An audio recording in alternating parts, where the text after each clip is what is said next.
wala ge na pu do we ti bon ko pu ti pha de blog do pu do we ni kwa ge thơ ta to nya ta ko nyo klu o le nya ta ni na hu cho nyo de a ko da do ni de le ni lo kwa ta ru kwa le i ke ti sa me so phu lo we te da a po ba kha la ba ji je ro nya no le a we me lai pa le ni de pa ni lo de me lai pa do ri pu wa ba yo tu ki tu cha tu ha gu tu ha wo tu le lu kliแต่จึงการเรียกว่าแต่เราเกิดไปโผล่นอนเข้ามา นอนแม่สุขก็เป็นการเรียกฮิมูดามันนอนจีโร่ก่อนเรียนสุขก็เป็นนี่เนาะตัวนี้คนนี้เดี๋ยวตั้งโซนหล่อเนี่ยขี้ขันจริงนะบ้ากันแล้วตั้งขาละตาต่อเพอเอาไว้สมุนเกินนี่ตัวคนขันเนี่ยเลยไทย PBS นอฟกวนเราไม่ได้อุจิเวลาดอลลาร์มัธยชนออนไลน์เลยกวนเราไม่ได้อุจิคนนี้จะเกิดที่นี่ย้อนเรื่องมัธยชนออนไลน์เนาะเอาไว้กวนเราไม่ได้คู่ต่อแต่ไม่ได้เลยรบยืดเยื้อทหารพม่าระดมยิงฐานกระเหรี่ยงตั้งแต่เช้าตรู่เสียงปืนดังสนั่นเข้าตัวเมืองแม่สอดเอาไว้ในตั้งโซคู่ต่อเลยมติชนออนไลน์กวนเราข่าวเวทีไว้ได้เลยแต่เลยรบยืดเยื้อเนี่ยดูผ่าทอเราสามอ๋อเนาะเทไว้ได้เลยประโยชน์สื่อข่าวไว้ได้คือยอสื่อตาล่อตัวใหญ่วัวนกูเทเวกลุ่มผ่านตัวฟ้องตัวตื่นเรื่องเวแม่ชอบบุญเนี่ยหรอ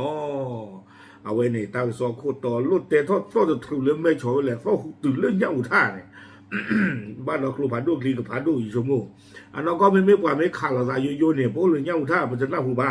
ไอ้ข้าโซ่คนเราคือหรอตั้งโซ่กูเราได้แพ้ชิโคลุยคีเราคีชิคือแพ้หัวคอนาริชีตเป็นนี่แพ้ปุกุยโจปุยหรอ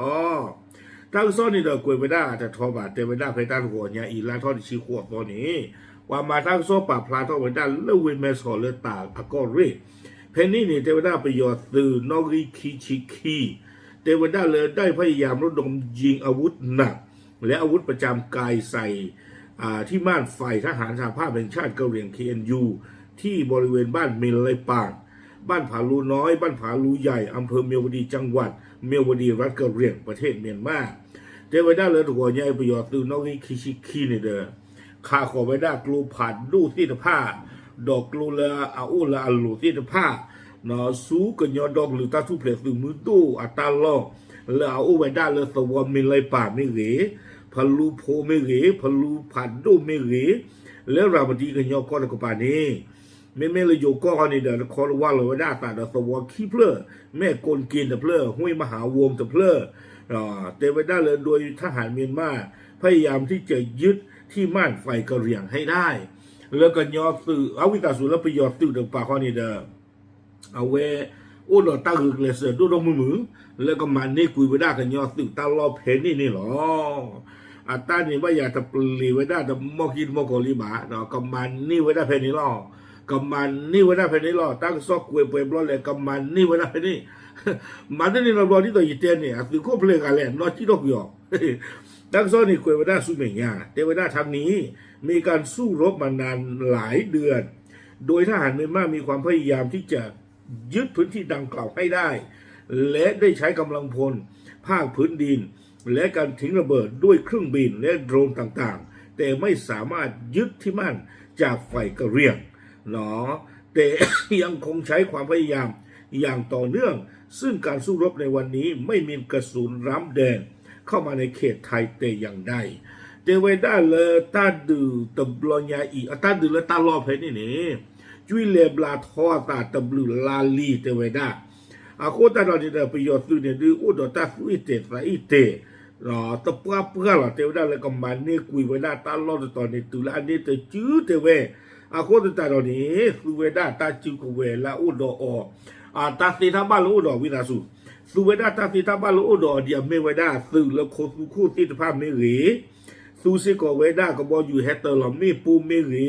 ซูซิโกโดรเวด้าก็ซูซิโกเวด้าโดรกลือแล้วก็ถูกเราเวด้ามีปูแล้วก็ยอสุตาล้อบ้าฉาเตเวด้า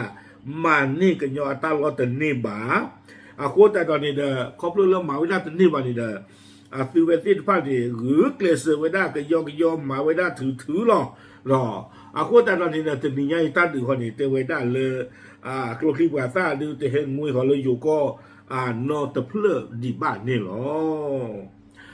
เอาไว้นี่เด้อกล้วยข่าวไว้ได้จานนี่อุ่นร้อนในสู้มิญญาณเลยเจกล้วยเกี่ยวไว้ได้แล้วอยู่ตาหูตาเรียนกับป้าเทวดา ด้านทหารไทยหน่วยเฉพาะกิจราชมนูอำเภอแม่สอดและตำรวจตระเวนชายแดนกองร้อยตชด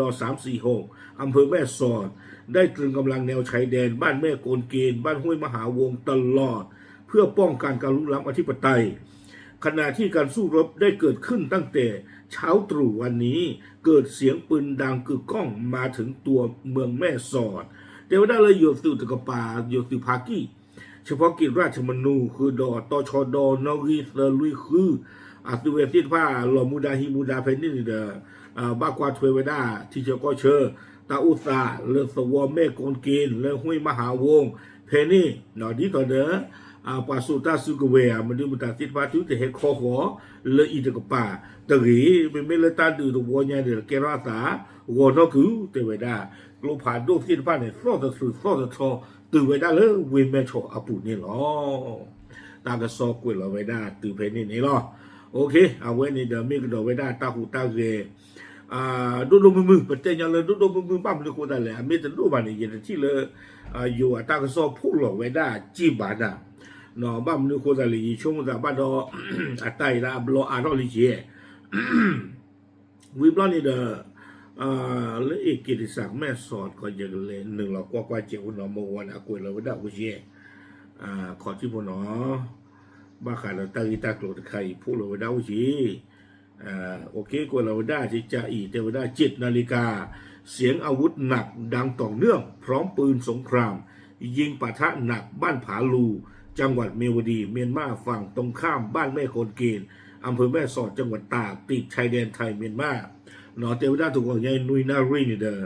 อตาสุกเวอดูที่ตะผ้าเนาะก็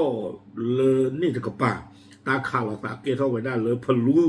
เนาะเลยรามตีกันยอก็ตะคอดว่าหลอตาดอกตัวแม่โกนกีนนี่เนาะเอาไว้ในเอกกิจศักดิ์แม่สอนพูดเราไว้ได้อันกินเอาไว้สไตล์ใจหรอเนาะพูดเราตาจะท้อบ้าโอเคเอาไว้ในเดี๋ยวไปดูที่ยาหลอภาษาเลยตัวใหญ่ดูปืนหลอตากระโดดลีเนาะไปตอนตื่นเลยโยตั้งซ้อบ้ากุยเราไว้ได้เดี๋ยวช่วงไหนตั้งซ้อนก็หาท่ออุดิเลยโยตาหมอบ้าซาตั้งซ้อนนี่ดูอันกินเลยตาเขาเลยโยกว่ามาตั้งซ้อนตู้เลยนี่แต่กระเป๋าว่าคนนี่เดี๋ยวกุยเราไม่ได้ดีต่อเดินหน้าหูดีต่อเดินที่โจไปได้สูงหรอเนาะไม่เจนเลือกกว่ากันยอมไม่เหี้ยวตั้งซ้อนตะกการนี่เดี๋ยวเกิดหน้าหูบ้าเปิดสิ่งยาบ้าตั้งที่ตั้งดูแลลูกโยอันนี้ดีอีแต่ข้อนี้ว่ากันยอมคุณนายที่โยตั้งซ้อนอุเจเนาะเรื่องนี้ป่าตามมาสาจิจารเลยนี่อากูตันตอนนี้เด้อไม่เห็นเลยโยตั้งซ้อนคนนี้ปกติที่มาเลยพาบ้าเวลาอาเจเนาะป่าซิวิซาอาเวลาเจจานี่บ้านนู้นคนแต่เลยอยู่ก็นอกิอามเนาะอยู่ปากหรือก็นอกิอาโอเคดูสิเนี่ยที่พลก็พูดชูปัจเจเทหรอดับเลย